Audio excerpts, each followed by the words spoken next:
Acres of Diamonds by Russell H. Conwell, Part 1. When going down the Tigris and Euphrates River many, many years ago, with my party of English travelers, I found myself under the direction of an old Arab guide whom we hired up at Baghdad, and I have often thought how that guide resembled our barbers in certain mental characteristics.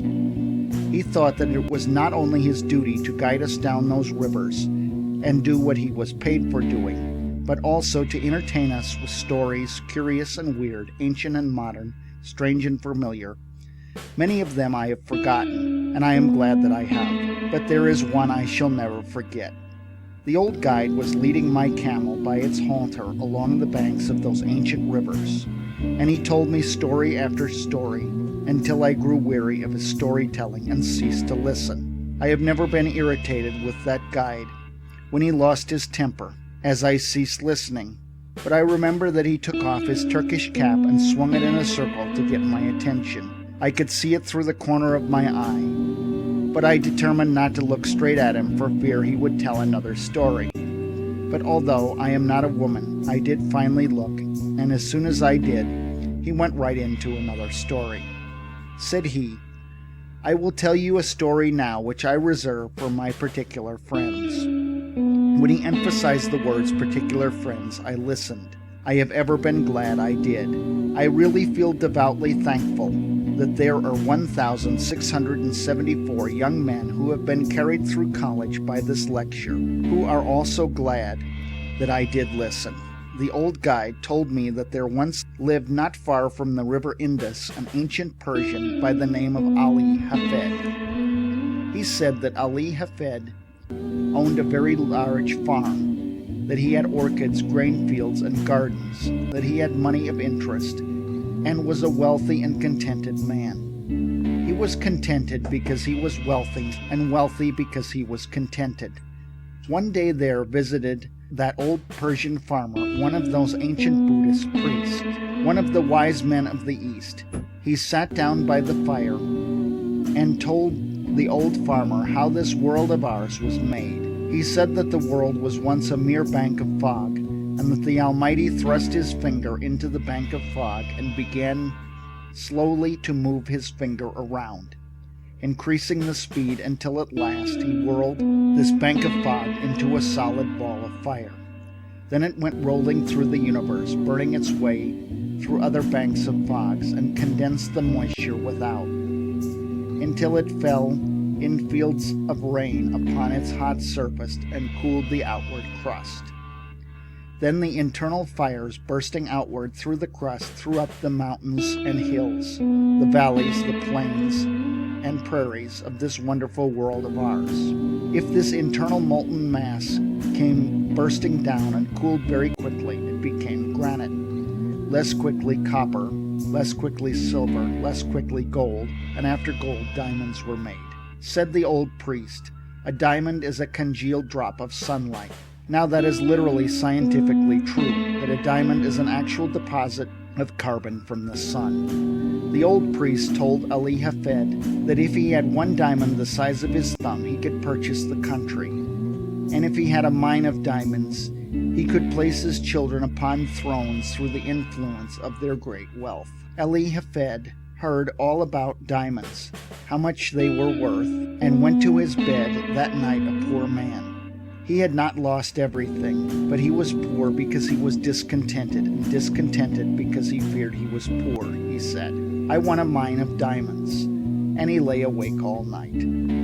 Early in the morning he sought out the priest. I know by experience that a priest is very cross when awakened early in the morning, and when he shook that old priest out of his dreams, Ali Hafed said to him, "Will you tell me where I can find diamonds?"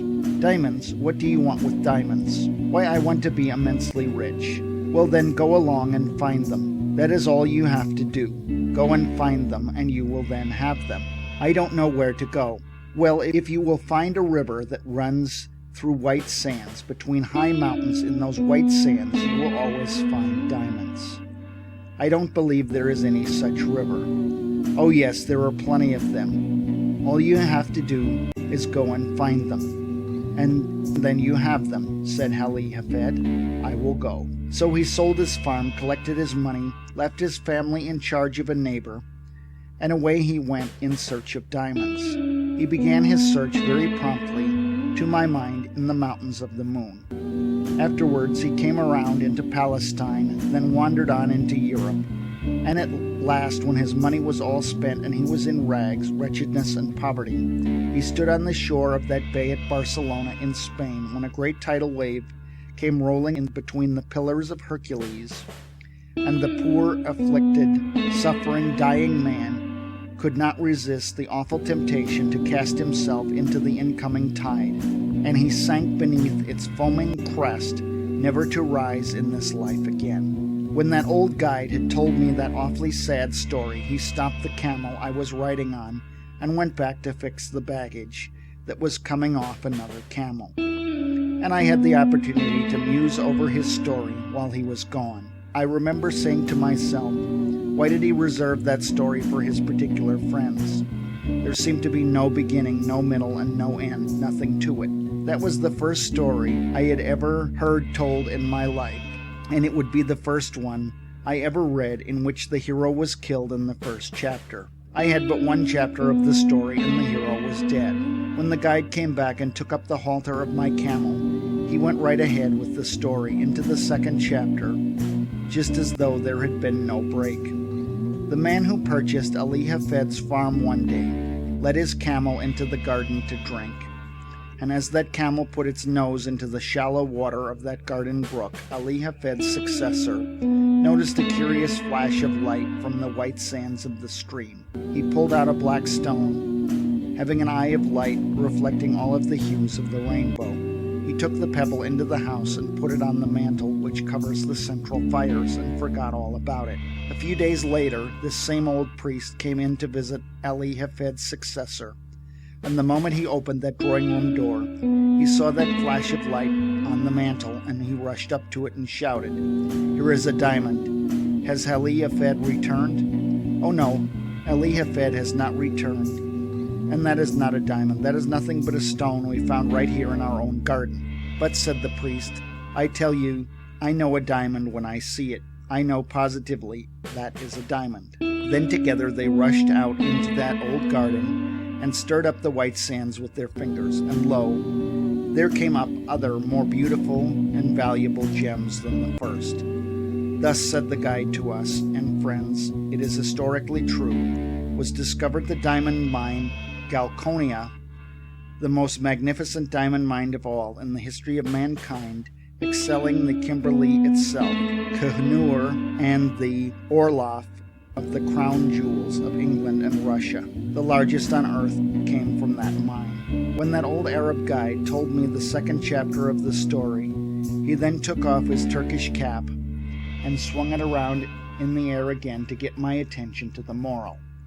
Those Arab guides have morals to their stories, although they are not always moral.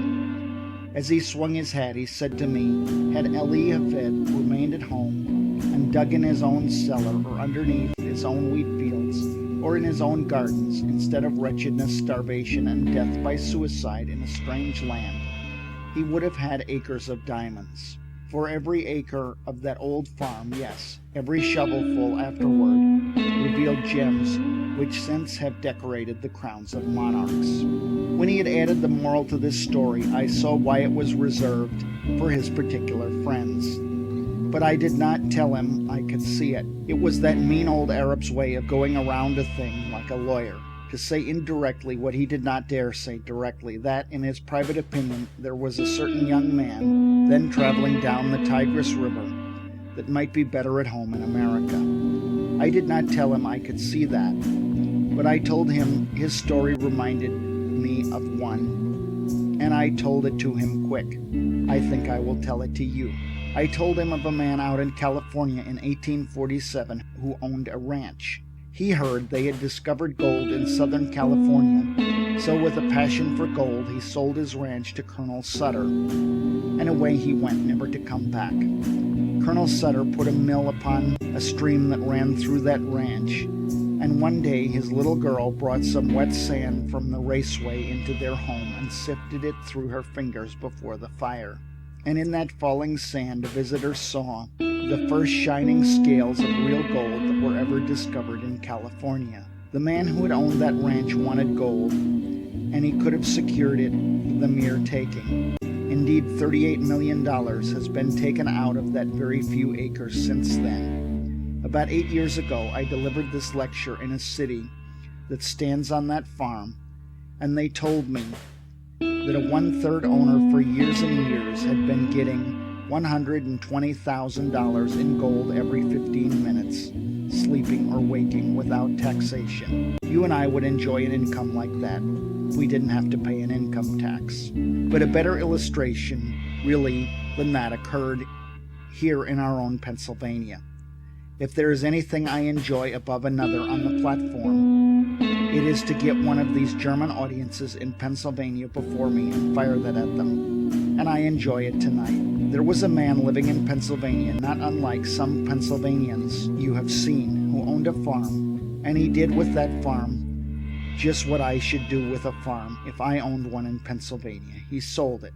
But before he sold it, he decided to secure employment collecting coal oil for his cousin, who was in the business in Canada, where they first discovered oil on this continent. They dipped it from the running streams at that early time, so this Pennsylvania farmer wrote to his cousin asking for employment. You see, friends, this farmer was not altogether a foolish man. No, he was not. He did not leave his farm until he had something else to do. Of all of the simpletons the stars shine on, I don't know of a worse one than the man who leaves one job before he has gotten another. That has a special reference to my profession and has no reference whatever to a man seeking a divorce. When he wrote to his cousin for employment, his cousin replied, I cannot engage you in business because you know nothing about the oil business. Well then, the farmer said, I will know. And with most considerable zeal, characteristic of the students of Temple University, he sat himself at the study of the whole subject. He began away back at the second day of God's creation, when the world was covered thick and deep with that rich vegetation which has since turned into primitive beds of coal. He studied the subject until he found that the drainings really of those rich beds of coal furnished the coal oil that was worth pumping. And then he found out how it came up with the living springs. He studied until he knew what it looked like, smelled like, tasted like, how to refine it. Now he said in his letter to this cousin, I understand the oil business. The cousin answered, all right, come on. So he sold his farm, according to the county record, for $833, even money, no sense. He had scarcely gone from that place before the man who had purchased the spot went out to arrange for the watering of the cattle. He found the previous owner had gone out years before and put a plank across the brook back of the barn, edgewise, into the surface of the water just a few inches.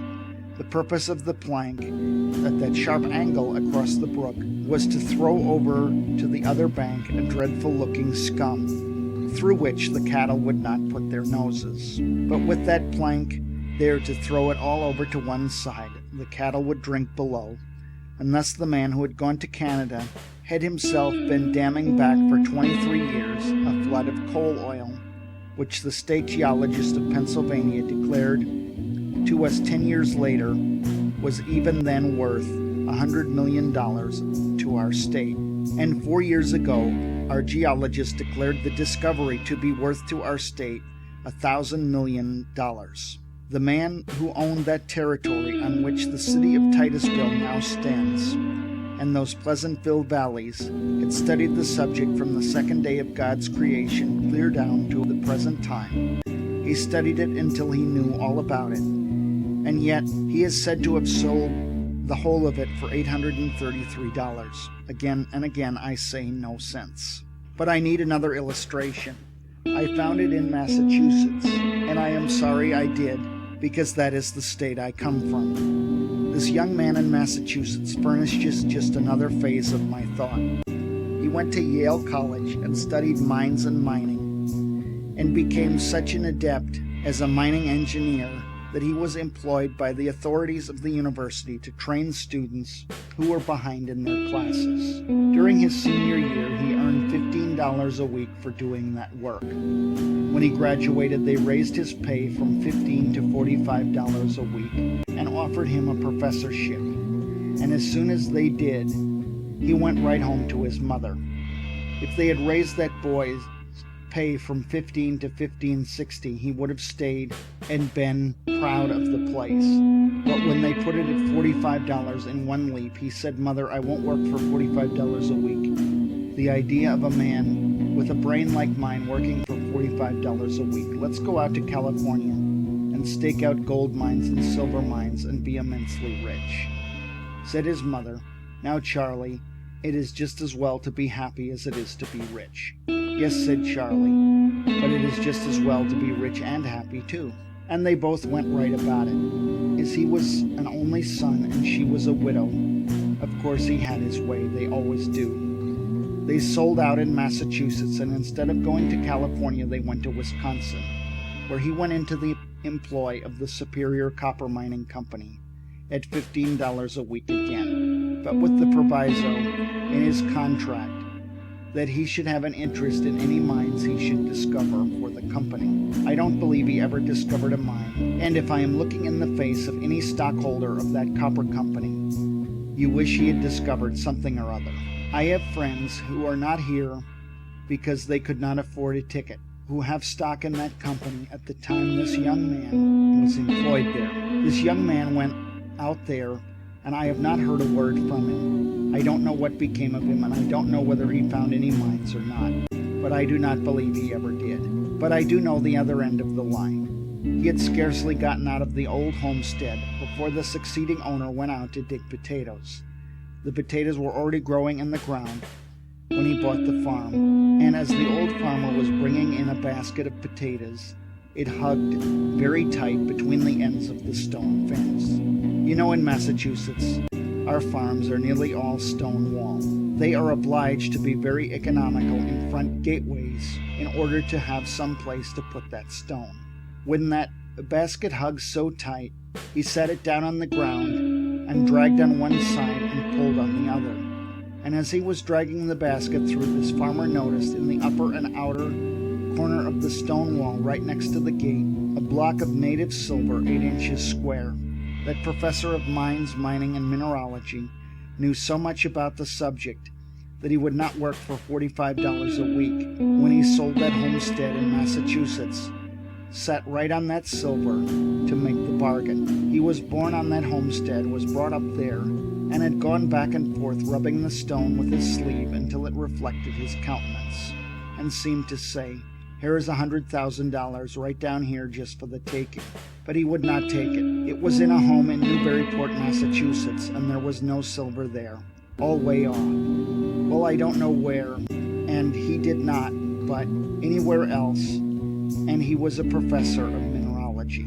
My friends, that mistake is very universally made, and why should we even smile at them? I often wonder what has become of him. I do not know at all, but I will tell you that I guess, as a Yankee, that he sits out there by his fireside tonight with his friends gathered around him, and he is saying to them something like, "Do you know that man Conwell who lives in Philadelphia? Oh yes, I have heard of him.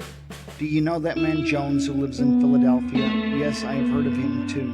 And then he begins to laugh and shakes his sides and says to his friends, "Well, they have done just the same thing I did precisely." And that spoils the whole joke, for you and I have done the same thing he did. And while we sit here and laugh at him, he has a better right to sit out there and laugh at us. I know I have made the same mistake, but of course, that does not make any difference because we don't expect the same man to preach and practice too. As I come here tonight, I look around this audience and I am seeing again what through these 50 years I have continually seen men that are making precisely that same mistake.